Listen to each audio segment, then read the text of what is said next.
So good evening students. I hope आप लोगों का पेपर काफ़ी अच्छा गया होगा इस बार नीट 2026 का। बायोलॉजी का पेपर काफ़ी बच्चे कह रहे हैं कि इजी है। इजी था, बिल्कुल इजी था, बच्चों ने बहुत फटाफट खत्म कर दिया। कुछ बच्चे कह रहे हैं सर आधे घंटे में हमने बायोलॉजी का पेपर कंप्लीट फ्री कर दिया था।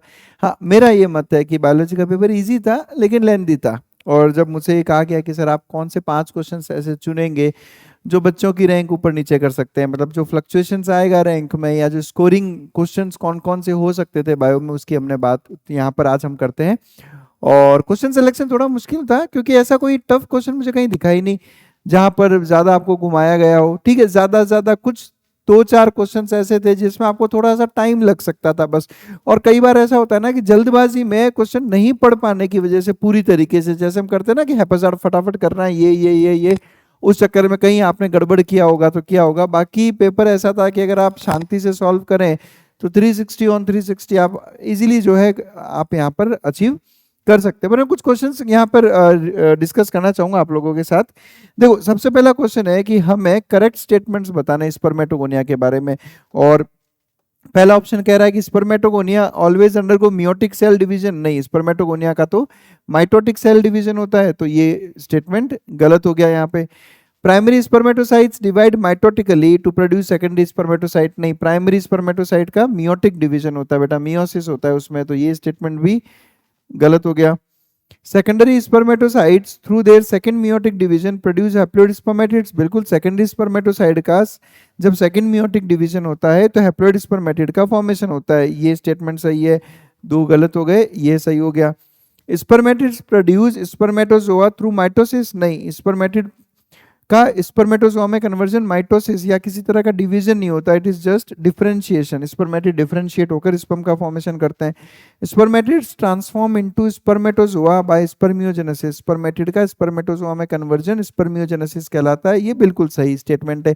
हमसे करेक्ट पूछा है तो my answer would be C and E, यानी कि फर्स्ट अपना आंसर होगा। और ये जो इतने भी मेरे स्टूडेंट्स रहे हैं जिनको हम लोगों ने साल भर पेपर दिया, धुरंधर का पेपर किया, आप लोगों ने हेल्थ टेस्ट का पेपर किया, तो आप लोगों ने ये देखा होगा कि हमने इसी तरह के क्वेश्चंस डाल रखे थे। मोस्ट ऑफ देम कितने सही है, कितने गलत है, कितने इसमें से कौन कौन से सही है, कौन से गलत है, मैच द फॉलोइंग। हमने पूरे साल इस बार यही काम किया था बिकॉज ये हमारा एक्सपेक्टेशन था, हमारा एंटिसिपेशन था कि पेपर जो है लेंथी जरूर आ सकता है पर आउट ऑफ एनसीईआरटी या ज्यादा टफ नहीं आएगा बायोलॉजी का पेपर, क्योंकि ये हमारा काफी सालों से एनालिसिस था। हमने यूट्यूब पे एक वीडियो भी अपलोड किया था कि मोस्ट एक्सपेक्टेड क्वेश्चंस क्या क्या हो सकते हैं, और काफी मिलते जुलते क्वेश्चंस वहां पे भी थे। और तब भी मैंने आपको एक ही बात कही थी कि ज्यादा से ज्यादा आप मल्टीपल स्टेटमेंट वाले क्वेश्चंस या ऐसे क्वेश्चन जिनमें आपसे सीक्वेंसेस पूछे जाएंगे उन पे आप ज्यादा से ज्यादा फोकस करें। तो उसी हिसाब से जो है पेपर यहाँ भी आया था। नेक्स्ट क्वेश्चन लेके चलता हूं मैं। ये भी इसी तरह का क्वेश्चन है कि प्लाज्मोडियम का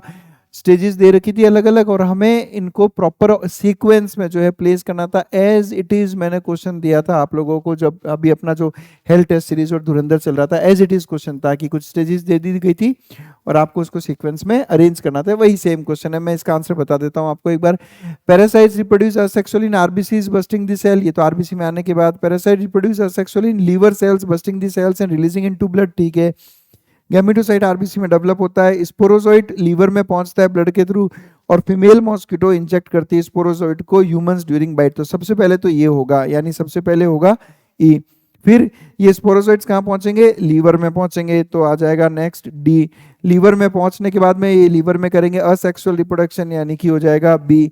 उसके बाद ये जाएंगे आरबीसीज के अंदर, आरबीसीज में जाएंगे तो पैरासाइट्स वहां पे असेक्सुअल रिप्रोडक्शन करेंगे, यानी कि नेक्स्ट स्टेप हो जाएगा ए। और उसके बाद में गैमेटोसाइट्स जो है वो डेवलप यहाँ पर होंगे, यानी मेरा आंसर हो जाएगा ई डी बी ए सी अपना आंसर होगा, यानी कि थर्ड स्टेटमेंट अपना, ये जो थर्ड ऑप्शन है वो अपना आंसर होगा। नेक्स्ट क्वेश्चन, ये भी अगेन काफी क्वेश्चंस थे ऐसे बेटा जिसमें 5 स्टेटमेंट थे और आपको ट्रू फॉल्स जो है वहां पर सॉल्व करना था। और यहाँ पे सीक्वेंस है, हमसे पूछा गया है रास मैकेनिज्म का सीक्वेंस बताओ। तो ठीक है, ब्लड प्रेशर इंक्रीज होता है और जीएफआर इंक्रीज होता है बेटा, ये तो सबसे लास्ट में होगा। ये तो रिजल्ट हो गया अपने रास मैकेनिज्म का, तो सबसे लास्ट में रख देंगे हम ए। अब मुझे अगर ये क्वेश्चन यही सॉल्व हो जाता है। एक्चुअली कुछ क्वेश्चन ऐसे थे बायो में एक्चुअल में, और मैच द फॉलोइंग खास करके अगर आप देखोगे आज के तो number of match the following काफी थे, लेकिन मैच द फॉलोइंग में इक्का या दुक्का मैच करते ही आपका आंसर आपके सामने था। और ये क्वेश्चन यही खत्म हो गया, इस तो मुझे आगे का पढ़ने की वैसे ज़रूरत नहीं है, पर मैं फिर भी आपको पूरा आंसर बता देता हूँ। Reabsorption of sodium and water from DCT due to aldosterone, ठीक है, ये भी बाद में होगा। फॉल इन जीएफआर, देखो शुरुआत सारी यहाँ से होगी कि सबसे पहले जीएफआर फॉल होगा। वेसोकंस्ट्रिक्शन बाय एंजियोटेंसिन सेकंड, फिर renin converts angiotensinogen into angiotensin first followed by angiotensin second, यानी कि सी के बाद होगा ई, कि जैसे ही जीएफआर फॉल डाउन होगा रेनिन रिलीज होगा, एंजियोटेंसिनोजन को एंजियोटेंसिन फर्स्ट में कन्वर्ट करेगा, जो एंजियोटेंसिन सेकंड में कन्वर्ट होगा। क्लियर है? फिर उसके बाद में क्या होगा, इसके बाद में होगा वेसोकंस्ट्रिक्शन और साथ साथ में एल्डोस्टेरॉन का सीक्रेशन। जब एल्डोस्टेरॉन का सीक्रेशन होगा तो रीअब्सॉर्प्शन ऑफ वाटर होगा, और जब ये हो जाएगा तो वापस ब्लड प्रेशर और जीएफआर जो है इंक्रीज हो जाएगा। हालांकि ये क्वेश्चन वहां से सॉल्व हो गया था। चलिए आगे बढ़ते हैं हम लोग और क्वेश्चन देखें। अगेन रेस्ट्रिक्शन एंडोन्यूक्लियस के बारे में कौन सा ट्रू नहीं है, इसी तरह के क्वेश्चंस आपको बेटा साल भर हमने इसीलिए प्रैक्टिस करवाए थे। जितने भी स्टूडेंट्स हैं हमारे, उनसे आप बात कीजिएगा इस बारे में कि साल भर हमने जो जितने भी पेपर बनाए क्लास 12 के टॉपर्स के, उसमें सब इसी तरह का प्रैक्टिस था सारा का सारा, ताकि हमारे बच्चों का स्पीड और एक्यूरेसी बढ़े। और जितने हमारे स्टूडेंट्स हैं मैक्सिमम ऑफ देम का यही कहना है कि सर आधे घंटे में बायो का पेपर हमने पूरा कंप्लीट कर दिया था। क्यों? क्योंकि इन्होंने इस तरह के क्वेश्चंस की प्रैक्टिस पहले से कर रखी है। तो स्पीड और एक्यूरेसी दोनों चाहिए अगर आपको, तो क्वालिटी और क्वांटिटी पे काम करना पड़ेगा। और ये बात मैंने बहुत बार अपने यूट्यूब वीडियोस पे जो है पहले बात ये बताई है मैंने आपको, ठीक है। रेस्ट्रिक्शन एंडोन्यूक्लियस को मॉलिक्यूलर सीजर कहते हैं, बिल्कुल कहते हैं। These are the enzymes responsible for restricting the growth of bacteriophage in E. coli. E. coli में बैक्टीरियोफेज की ग्रोथ को रोकने के लिए E. coli इन एंजाइम्स को यूज करता है, बिल्कुल यूज करता है।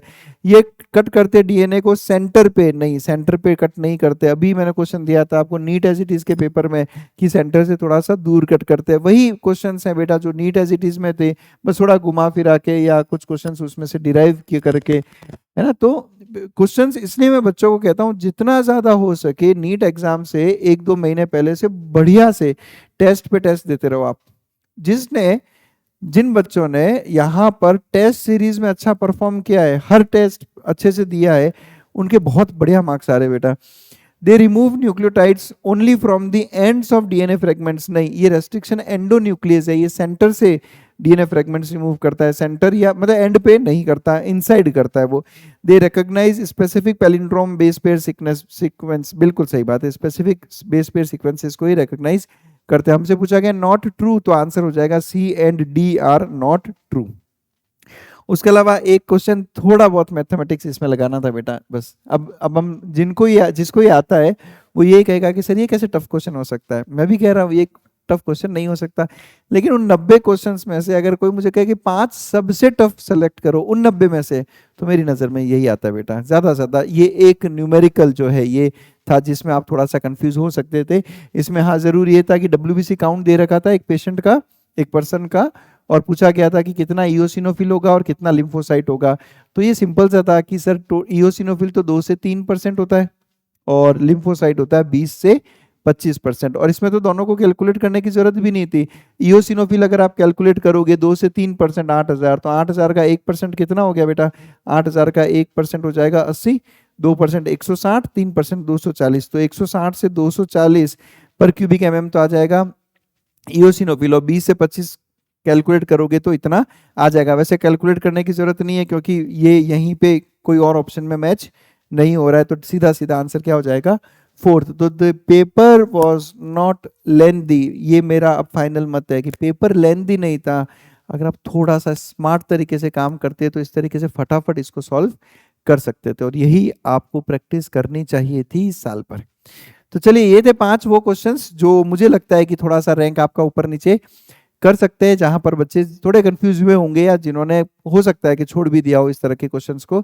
बाकी बहुत आप लोगों ने मेहनत किया है साल भर, तो अब आप लोग बिल्कुल एंजॉय करें।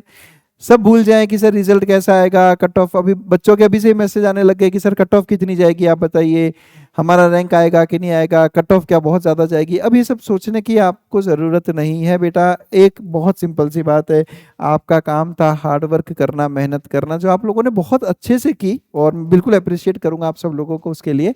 अब फल देने का काम बेटा ऊपर वाले का, तो आप सब उस पर छोड़ दो, आप अपना एंजॉय करो, रिजल्ट्स का वेट करो, और जो 2 साल आपने मेहनत की, जो 2 साल आपने अपनी नींदें खराब की, उन नींदों को अब आप पूरा करिए। चलिए बेटा, थैंक यू वेरी मच।